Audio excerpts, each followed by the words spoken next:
நான் நெய்வேலியிலேருந்து வந்திருக்கிறேன். என் பேர் மணி. நான் இந்த யூடியூப் மூலயமா தான் வித்யா மேடம் வந்து இந்த பல்லுவத்தை பற்றி நான் பார்த்தேன். இந்த ரேட்டெல்லாம் இது பண்ணேன். அதுக்கப்புறம் வந்து நான் உடனே கால் பண்ணாங்க. இந்த கீழே கொடுத்த நம்பரில் வந்து அந்த அம்மா மேடத்துக்கு கால் பண்ணேன். உடனே அவங்க அட்டன் பண்ணாங்க.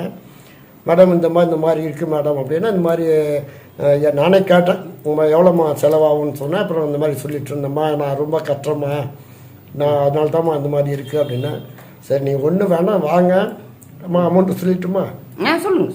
அப்புறம் சொன்னாங்க, அம்மா எனக்கு மேலே பல்லு இல்லைம்மா, எனக்கு கீழே வந்து ஒரு சைடு சுத்தமாக பல்லு கிடையாதுமா, ஃப்ரண்ட்டில் பல்லு இல்லை அப்படின்னா, சரி நீங்கள் உடனே வாங்க, நான் உங்களுக்கு எவ்வளோ பண்ணித்தரணும் பண்ணித்தரேன் அப்படின்னாங்க. அப்புறம் 15,000 சொன்னாங்க மேடம்.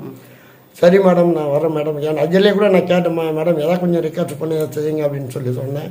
இல்லை உண்மையாலுமே வந்து மற்ற இடத்துல பார்க்க போகும்போது இது உங்களுக்கு ரொம்ப கம்மியாக இருக்குன்னு சொன்னாங்க. அப்புறம் இன்னும் மற்றதெல்லாம் நான் அந்த வீடியோவில் எல்லாரையுமே பார்த்தேன்னு எல்லாமே லேக்ஸ் கணக்கில் போகுது. அதான் 50க்கு மேலே தான் இருக்காங்க தவிர அதுக்கு கம்மி யாருமே எங்கேயும் பண்ணலை. அதுக்கப்புறம் அப்புறம் அவங்களே என்ன 2-3 டைம் எனக்கு கால் பண்ணாங்க. அதாவது நம்ம ஒரு ஃபேஷன்னு தான் வந்து அவங்களுக்கு தேடி போகணும்.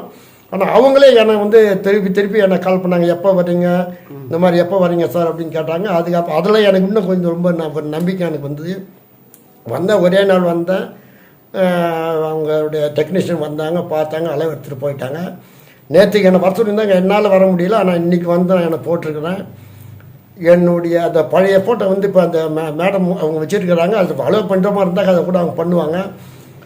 என்னுடைய பழைய ஸ்டேஜுக்கு நான் சிரிச்சு காமிக்கிறேன் பாருங்கள். எனக்கு எவ்வளோ மனசில் ஒரு சந்தோஷம்னு உங்கள் முகத்திலே தெரியுது அந்த சந்தோஷம். நல்லா அழகாக சிரிக்கிறீங்க. இப்போ பல்லு மேலே அவ்வளோ நல்லா இருக்குண்ணா. ஆனால் உண்மையாலுமே நான் இந்த மேடத்துக்கு ரொம்ப ரொம்ப நன்றி சொல்கிறேன். இவங்க ஒரு ட்ரஸ்ட்டு மாதிரி வச்சு பண்ணுறாங்களான்றது தெரியல எனக்கு. இவங்களுடைய வளர்ச்சி ஒன்று மேலே போகணும். நம்மளை மாதிரி ஒரு கீழ்த்தரது உள்ளவங்க, ஏழ்மையான உள்ளவங்க இவங்க மூலிமா வந்து பயன்பெறணும்னு சொல்லி நம்ம பொதுவான ஒரு மக்கள்கிட்ட நான் ரொம்ப அன்போடு கேட்டுக்கிறேன். நன்றி, வணக்கம். தேங்க்யூ.